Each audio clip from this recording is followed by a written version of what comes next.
말씀 보겠습니다. 마태복음 2장 13절에서 23절이에요. 각자 성경을 좀 찾아보세요. 이거는 본문에 PPT에 넣지 못했습니다. 마태복음 2장 신약 성경 맨 처음이죠. 2장 13절에서 23절까지 제가 읽을게요. 우리 가지고 있는 우리말 성경으로 읽겠습니다. 먼저는요. 박사들이 떠난 후 주의 천사가 요셉의 꿈에 나타나 말했습니다. 일어나거라. 어서 아기와 그 어머니를 데리고 이집트로 피신하여라. 헤롯이 아기를 죽이려고 찾고 있으니 내가 말해 줄 때까지 거기에 머물러 있어라. 그래서 요셉이 일어나 아기와 그 어머니를 데리고 한밤중에 이집트로 떠났습니다. 그리고 헤롯이 죽을 때까지 그곳에 살았습니다. 이것은 주께서 예언자를 통해 하신 말씀을 이루신 것입니다. 내가 이집트에서 내 아들을 불러냈다. 헤롯은 박사들에게 속은 것을 알고 분이 치밀었습니다. 그래서 그는 박사들에게서 알아냈던 시간을 기준으로 베들레헴과 그 부근에 살고 있는 2살 이하의 사내 아이들을 모두 죽이라고 명령했습니다. 이로써 예언자 예레미야를 통해 하신 말씀을 이루어졌습니다. 라마에서 슬퍼하며 크게 통곡하는 소리가 들리니 라헬이 그 자녀를 잃고 울고 있구나. 자녀들이 없어졌으므로 위로받기도 거절하는구나. 헤롯이 죽은 후에 주의 천사가 이집트에 있던 요셉의 꿈속에 나타나 말했습니다. 일어나거라. 아기와 그 어머니를 데리고 이스라엘 땅으로 가거라. 아기의 목숨을 노리던 사람이 죽었다. 그래서 요셉이 일어나 아기와 그 어머니를 데리고 이스라엘 땅으로 갔습니다. 그러나 요셉은 아켈라오가 그 아버지 헤롯의 뒤를 이어 유대왕이 됐다는 소식을 듣고 그곳으로 가는 것이 두려웠습니다. 요셉은 꿈의 지시를 받고 방향을 바꿔 갈릴리 지방으로 가서 나사렛이라는 동네에 들어가 살았습니다. 이로써 예언자를 통해 그는 나사렛 사람이라 불릴 것이다 라고 하신 말씀이 이루어졌습니다. 아멘. 자, 우리 이제 오늘 말씀이요. 저번 주에 약간 말했던 그 말씀을 본문으로 택했어요. 저번 주에 그 마태복음에 동방박사가 나오고 그 다음에 누가복음에는 목자들이 나온다는 그 얘기를 하면서 저번 주에 말하고 싶었던 거는 우리의 지식이 커갈수록 우리의 지혜가 자라날수록 하나님을 더 잘 이해할 수 있고 우리의 신앙도 알게 됨으로 말미암아 더 믿을 수 있다는 그 말을 했어요. 그거와 관련돼서 오늘은 뭘 할 거냐면요. 금방 말씀을 읽었는데 여러분들이 제가 급하게 읽었으니까 여러분들이 느껴졌는지 모르겠지만 제목을 뭐라고 했냐면요. 너무하신 하나님 이렇게 먼저는 정했어요. 왜 이것을 정했냐면 아까 봤던 우리 그 말씀 중에 보면요. 예레미야 선지자가 말씀하신 바 라마에서 슬퍼하며 크게 통곡하는 소리가 들리니 라헬이 그 자식을 위하여 애곡하는 것이라 그가 자식이 없으므로 위로받기를 거절하였다 함이 그 예언이 지금 이루어졌다. 근데 그 예언이 이루어진 게 뭐죠? 아이들이 죽는 거예요. 2살 이하의 어린아이들이, 그것도 영아가 살해되는 사건을 하나님이 뭐라고 하시면 내가 이것을 계획했었고 지금 말씀대로 이루어졌다. 이렇게 지금 말하는 거예요.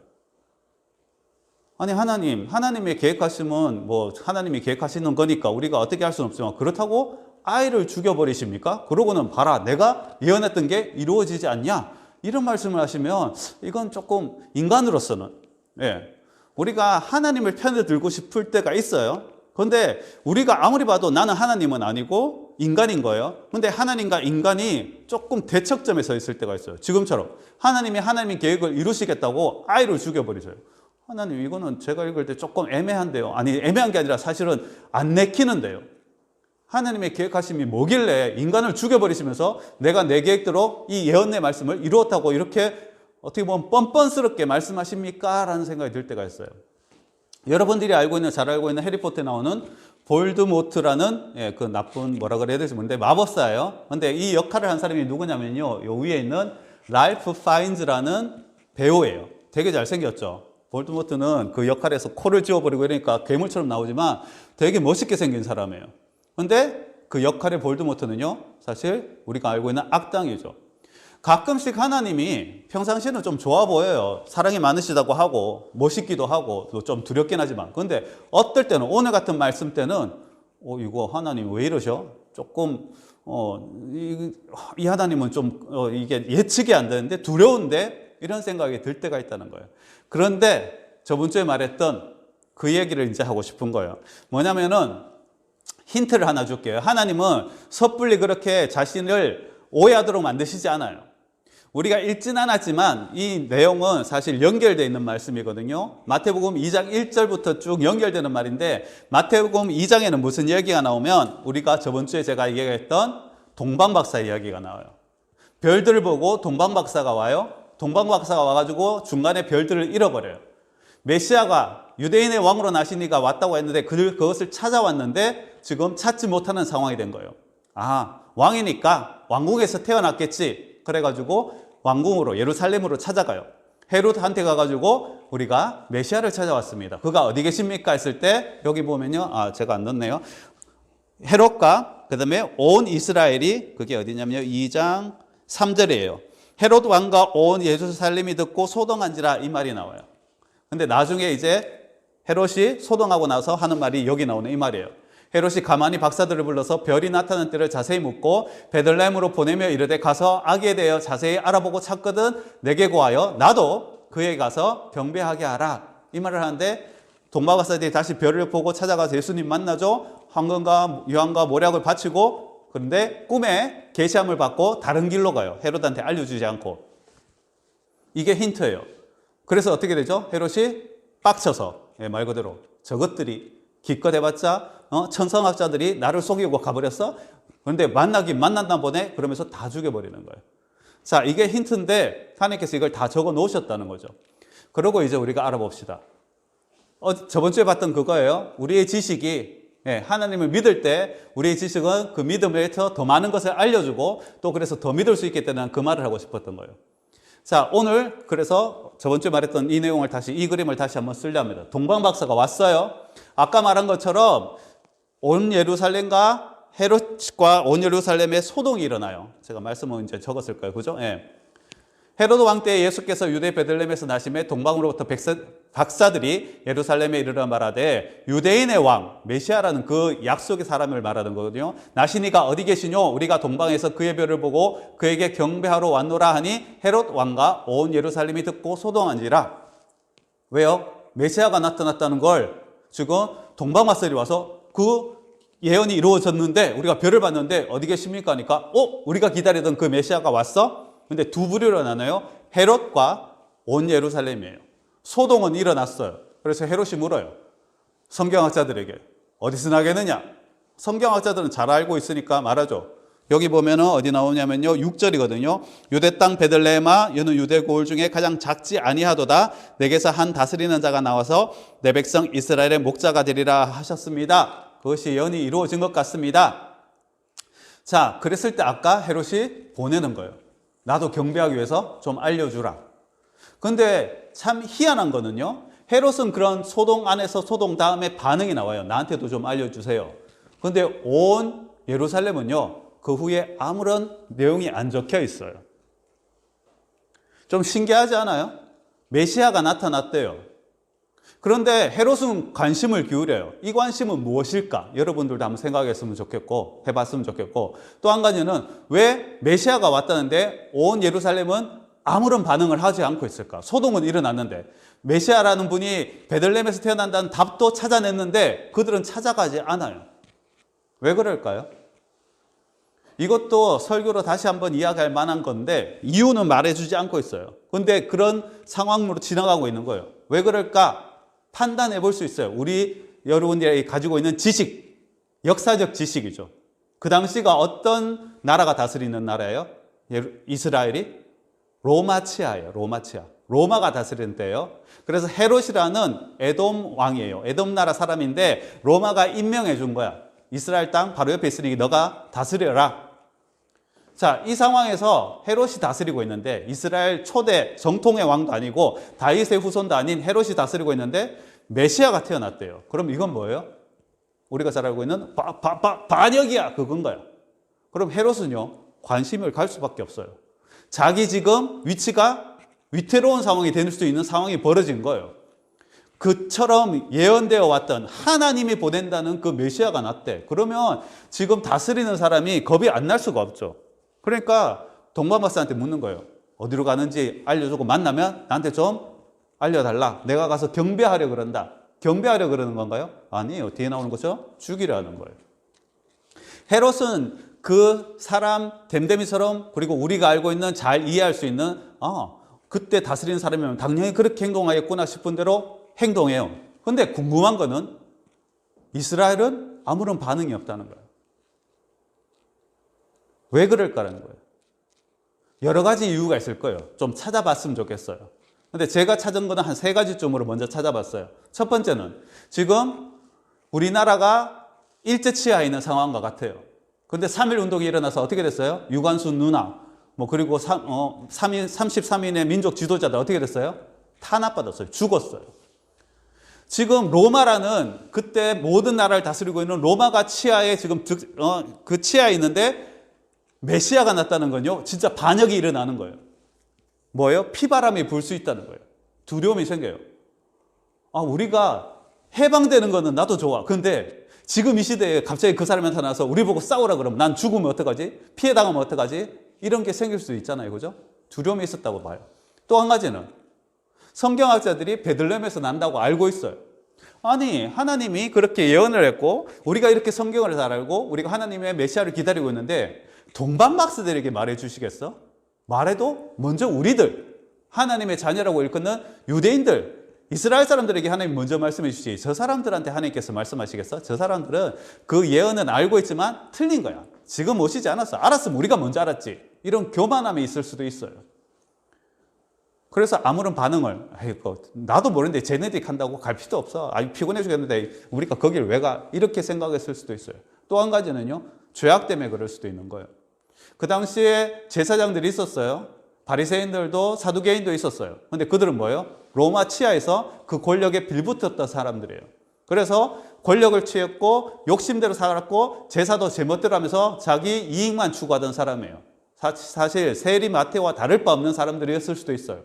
근데 메시아가 온대요. 그럼 뭐예요? 자기 헤롯만 위치가 위태로운 게 아니라 제사장들도 바리새인들도 사두개인들도 너희들 내가 그렇게 하라 그랬어? 이런 욕이 아니죠. 책망을 받을 수 있는 사람들이라는 거죠. 그러니까 두려운 거예요. 찾아가 보기가. 그냥 아니었으면 좋겠다. 아니겠지. 그래서 오히려 메시아를 기다리고 있던 이스라엘들은요, 아무런 반응이 없었어요. 근데 헤롯은요, 궁금하거든요. 근데 왔는데 자기들한테 알지도 않고, 정말입니다, 아닙니다, 이 말도 안 하고 가버렸다는 거예요. 이것들이 나를 어떻게 생각하는 거야? 그래서 그들이 온 날짜로부터, 제가 그랬죠. 목자들은 바로 만났고 동방박사들은 몇 년이 걸렸을 거라고. 논리적으로 시간이 걸리니까. 그래서 여기도 나오던 아까 읽었던 말씀처럼 2살 이내로 다 죽여버리는 거예요. 자, 이런 일이 있을 때 우리는 뭐라 그래요? 헤롯을 탓하는 게 아니고 하나님이 살아계신다며 왜 이런 일이 일어납니까? 라고 말해요. 참 신기해요. 왜 일이 일어났죠? 하나님이 헤롯 마음을 집어넣었나요? 하나님이 로봇처럼 헤롯을 그렇게 시켰나요? 아니잖아요. 근데도 희한하게 인간은 참 희한하게 같은 인간인지라 그런지 모르겠는데 헤롯이 잘못한 거나 헤롯의 죄악은 생각하지 않고 하나님이 계시다면 이걸 막아줘야지요 라고 말을 해요. 최근에 어떤 일이 일어났냐면 어떤 엄마가 차를 운전해서 어딘지는 정확하게 모르는데 운전하고 아파트겠죠? 이렇게 운전하고 가다가 어떤 사유에 썼는지 모르는데 아이를 치어서 죽였어요. 보통 우리가 말하는 교통사고예요. 근데 그 아이가 자신의 아들이었어요. 자전거 타고 있던 아이가. 자, 이 일이 일어나면요, 우리는요, 말문이 막히죠. 그 엄마도 그럴 거예요. 자기가 죽이고 싶어서 죽일까요? 아니에요. 근데 무슨 이유가 있겠죠. 많은 이유가 있어요, 사실. 우리는 차량이라든 그런, 위험한 물건을 움직이면서도 사고가 안 일어나겠지. 이렇게 주의력이 흐트러질 때도 많고요. 그리고 도로라는 것이 사람한테 안전하도록 만들어진 게 아니라 아파트가 사람을 많이 수용할 수 있도록 그리고 되도록이면 편할 수 있도록만 만들었지 안전을 위해서는 우리나라는 잘 생각하지 않아요. 그리고 자전거를 타는 아이도 사실 어떻게 자전거를 타는지 잘 몰라요. 그러니까 여러 이유가 있을 거예요. 근데 그 일이 일어나고 싶어서 일어나나요? 아니에요. 근데 일어나요. 근데 그것이 하나님이 너 글로 가서 걔 좀 치워받아 이렇게 시킨 거예요? 아니에요. 근데도 우리는요, 아니 하나님이 살아계신다면 어떻게 어미가 아이를 치울 수 있습니까? 그 사이사이에 있었던 많은 인간의 죄성이라든지 교만함이라든지 완악함은 생각지도 않고 그것만으로 하나님을 탓해요. 자, 여기서 하나님이 이것을 계획하셨대요. 그런데 이 계획은 무슨 뜻이냐면 이제 본문을 말할게요. 본론을. 오늘 짧은 이 본문 안에 예언이 세 가지가 나와요. 첫 번째, 애굽에서 애굽으로 가라 그래요. 하나님은요, 어린 아기 예수님도 도와주세요. 꿈에 나타나셔서 명령하세요. 데리고 가라. 위험에 처했다. 올 때도 꿈에 나타나셔서 도와주세요. 하나님께서 도우시는 거예요. 데리고 가라. 이제 위험이 없어졌다. 하나님은 도우시는 분이에요. 근데 그것을 도우시는 분으로 말미암아 그 일을 하면서 무엇을 보여주시냐면 예언 세 가지를 성취하세요. 첫 번째, 애굽에서 내 아들을 불러냈다. 이게 뭐냐면요, 모세가 애굽에서 이스라엘 백성을 끌어놓을 때 이야기를 다시 한번 말씀하시는 거예요. 첫 번째는 뭐죠? 이스라엘 백성이 애굽이라는 노예살이를 하든 죄악이라는 그곳에서 내가 불러냈다는 거예요. 그걸 하나님께서 예수 그리스도로 말미암아 다시 한번 보여주시는 거예요. 너희들이 그렇게 됐었지? 예수도 그 길을 간다. 두 번째, 오늘 우리가 오해했던 그 말씀, 라마에서 애곡하는 소리가 있다는데 그게 라헬이 울었대요. 그게 뭐냐면은 야곱이 두 아내가 있잖아요. 좋아했던 게 라헬이에요. 근데 라헬은 아이를 많이 놓지 못했어요. 첫 번째가 요셉, 두 번째는 베냐민이에요. 베냐민을 놓으면서 엄마가 죽어요. 그래서 내가 참 안타깝다. 내 아들도 보지 못하고 많이 놓지 못하고 죽는구나. 그 안타까움을 말한 게 첫 번째 내용인데 여기서 성경에서는요, 그 내용을 말하는 게 아니에요. 예레미야가 예언하기를이라는 말을 하거든요. 그러니까 그 내용으로서 그 탄식하는 게 나중되어서는 뭐냐면은 이스라엘이 하나님의 백성인데도 제대로 행동하지 못해가지고 죄를 쌓아가지고 그 죄악이 가득하는 바람에 어떻게 돼요? 바벨론으로 끌려가요. 그때 이야기를 그 내용으로 다시 말하는 거예요. 자신의 아이들, 후세들이 하나님의 말씀을 듣지 않고 지금 다 죽임을 당하고 바벨론으로 끌려가는 걸 애곡한다는 그 내용을 다시 한번 말하면서 그 이야기가 성취되었다 말하는 거고, 지금 예수님에게도 그 얘기를 하는 거예요. 왜 그래요? 하나님을 믿지 않으니까 세상의 죄악이 지금 헤롯이 그것을 죽여나가고 있잖아요. 2살 이하의 아이들을. 하나님 뜻대로 살지 못하니까 그 내용들이 뭐냐면 중복되는 거예요. 그러니까 이스라엘이 이스라엘답지 못하니까 뭐예요? 어려움을 당한다는 거예요. 이스라엘이 애굽에서 불러냈어요. 하나님이 죄악을 용서해 주셨어요. 그런데 제대로 살았어요? 아니에요. 중간중간에 하나님을 잊어버리고 하나님을 섬기지 않고 우상을 섬기고 별의별 일들이 다 있었어요. 우리도 그러하죠. 우리도 구원받은 자들이에요. 그런데 구원받았다고 잘 살아요? 아니에요. 하나님의 자녀답게 사나요? 아니에요. 중간중간에 실패하고 실수하고 죄를 너무 많이 저질러요. 그것 때문에 우리가 어려움을 당해요. 그런데도 우리는요, 하나님이 계시다면서 나한테 왜 이러면 다릅니까? 꼭 아담과 하와가 선악과를 먹고 나서 하는 말이 뭐였죠? 당신이 주신 저 여자가 나에게 이것을 줬습니다. 핑계대고 하나님 탓하는 거하고 똑같은 거예요. 아담과 하와만 그런 게 아니라 이스라엘도 그랬고 우리도 그렇다는 거예요. 근데 예수님이 뭐라고 그러세요? 그 모든 것을 내가 알고 있대요. 지금 말씀하시면 예언이 이루어졌다, 예언이 이루어졌다. 너희들 그러한 건 나 알고 있다. 그런데도 내가 왔다. 그런데도 내가 너희를 사랑한다. 그런데도 내가 메시아로 왔다. 그래서 마지막 예언이 뭐죠? 나사렛이라는 곳에 갔더니 그것을 모든 말씀을 이루려 하심이라. 뭐죠? 메시아가 왔은 것을 지금 다 이루고 계신다는 거예요. 하나님이 우리가 어떤 존재인지 아세요. 그런데도 우리 존재가 그렇게 좋은 존재가 아니죠. 이스라엘들이 소동했지만 교만인지 아니면 두려움인지 아니면 죄악 때문에 가만히 있고 악만 득식을 거리는 헤롯만 기가 살아가 다 죽여버리는 그 상황 속에서도 하나님은 아신대요. 너희들이 그런 거 안다. 그렇다고 난 너희들 포기하지 않는다. 그래서 오셨잖아요. 그래서 하나님이 이 예언 세 가지를 통해서 말씀하시는 게 뭐냐면 우리가 처음에 오해했던 것처럼 하나님이 살아계시다면서 왜 이렇게 못됐습니까가 아니라 우리가 이렇게 하나님을 알지 못해서 죄악 가운데서 아니면 어려운 가운데서 아니면 우리가 실망 가운데서 좌절하고 있는 상황 가운데서도 하나님은 우리를 붙드시고 인도하시겠다고 하시는 것을 이루어 가신다는 거예요. 그것이 그 상태만 말하는 게 아니라 과거의 모든 것을 이루어 가시면서 봐라. 내가 지금 상태만 막 만들어가는 게 아니라 겨우겨우 만들어가는 게 아니라 내가 과거에 있는 예언까지도 다 이루어가면서 내가 한다. 내 능력 대단하지? 나 참 대단하지? 너희들 두려워 말아라. 내가 너희들을 구원해 주겠다. 이 말씀을 하시는 거예요. 자, 5분밖에 안 남았네요.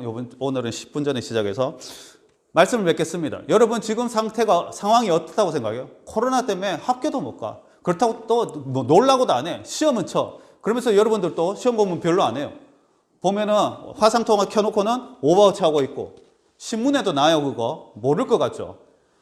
온라인 공부하면서도 딴 거 막 틀어놓고 그러놓고 또 시험차가 안 나오면 아이고 왜 학교는 온라인으로 해가지고 공부도 못하게. 그것뿐만 아니죠. 지금 엄마 아빠는요 학교의 문제가 아니라 돈을 못 벌고 있어요. 친구들 못 만나. 돈도 못 벌어. 이 세상이 어떻게 되는지도 몰라. 막 걱정에 두려움에 빠져 있어요. 그래서 우리가 또 그러죠. 하나님 왜 또 이렇게 하셔가지고. 근데 코로나 바이러스가 하나님 때문에 만들어진 건가요? 아니에요. 인간의 욕심 때문에 만들어진 거예요. 그나마 우리나라는 지금 그래도 확진자도 사망자도 많이 줄었어요. 근데 외국은요, 더 심해져요. 왜 심해지나요? 뭐 의료의 붕괴라고 말하기도 하고, 네. 그 사람들이 각자가 가지고 있는 정치적인 계산, 일본은 올림픽 하겠다고 확진자 적다고 막 알려야 되니까 뭐 검사도 안 했고 이런 것들이 막 드러나고 있는 거예요. 근데 그게 하나님이 하신 거예요? 아니에요. 그런데 인간은요, 아담과 하와 때부터 죄악된 인간의 모습은 동일하다는 거예요. 그래서 예수님이 뭐라 그래요? 너희들이 그 모든 상황 내가 알고 있지만 그렇다고 포기하는 것이 아니라 그 중에서도 그러하기 때문에 내가 더욱더 왔고 나는 그 모든 것을 이뤄낼 것이라고 말하는 거예요. 자, 저번 주에는요, 우리의 지식이 자라나도 믿음에서 그 지식이 아는 것을 더 많이 만들어주고 믿음이 자라난대요. 오늘은요, 지식의 문제뿐만 아니라 하나님이 어떤 분인지를 알면요, 우리 믿음은 더 자라날 수 있어요. 그리고 우리 자신에 대해서 두려워하지 않을 수 있어요. 여전히 우리는요, 하나님을 믿는다면서도 실수할 때 많아요. 죄악 저지를 때 많고, 낙심할 때 많고, 두려워할 때 많고. 근데 하나님은요, 내가 그것을 알고 있다고 말씀하시는 거예요. 구약에서부터 예언된 모든 말씀을 내가 경험하면서 너희들이 어떠한 자인지 알고 내가 메시아로서 너희들을 구원해 주겠다고 말씀하시는 거예요. 그래서 하나님이 이것을 행하세요. 그래서 우리에게 예언이 성취돼요. 예언의 성취를 통하여서 우리에게 이 모든 것이 이루어졌음을. 처음에는 이것이 하나님 정말 못됐네. 근데 진짜로 알고 보니까 하나님 정말 우리의 이런 못된 가운데서도 하나님은 실망하지 않으시고 거절하지 않으시고 우리를 위로하시는군요. 나사렛 동네에 와서 사니 이는 선지자로 하신 말씀에 나사렛이라 칭하리라 하신 말씀을 이루려 함이라. 하나님께서 계획하시고 하나님께서 약속하신 것들 우리와 상관없는 거 아니라 오히려 우리 속에 오셔서 우리 모든 것을 아시면서도 내가 내 능력으로 너희들을 구원해 주겠다. 내 피로 내 생명으로 너희들을 되살려 주겠다. 그러니 너희들은 낭망하지 마라. 좌절하지 마라. 좌절 금지. 좌절해도 다시 일어날 수 있다. 내가 너희들이 그러한지 알면서도 내가 너희를 사랑했고 너희들을 불러줄 것이다. 이 말씀을 하시는 거예요. 말씀을 맺겠습니다. 그러한 하나님이세요. 그러한 예수님이세요. 모든 예언까지도 다 이루어 가시면서도 그 상황을 우리는 절망이라 말하고 우리는 아무것도 아니라고 말하고 이제는 방법이 없다고 말하는 그 상황에서요. 하나님은요. 하나님의 생명으로 모든 것을 바꾸시는 분. 그것이 하나님께서 우리에게 행하시는 거예요. 우리가 이 하나님을 알았으면 좋겠습니다. 믿었으면 좋겠고요. 신뢰할 수 있었으면 좋겠습니다. 다시 한 번 더 좌절하지 않았으면 좋겠습니다. 그래서 우리가 죄에 대한 고백이 날마다 있으면서 내가 이렇게 살겠어. 내가 이래서 나도 이것밖에 안 돼. 아니에요. 우린 그것밖에 안 되는 거 맞는데 하나님은 그렇지 않기 때문에 우리가 믿을 수 있는 거예요. 그래서 여러분들이 코로나 때문이든 아니면 학교를 못 나가기 때문이든 아니면 성적이든 아니면 친구 관계든 부모님과의 관계든 가족과의 관계든 여러 가지 어려움과 두려움이 있다면요. 하나님께서는 아세요. 모르시는 분이 아니에요. 근데 그것을요. 바꾸실 수 있는 분이라는 것을 우리가 믿었으면 좋겠습니다. 그 하나님이 우리를 또 이번 한 주간도 보살펴 주실 겁니다. 하나님의 그 사랑 속에서 우리가 살아갈 수 있었으면 좋겠습니다.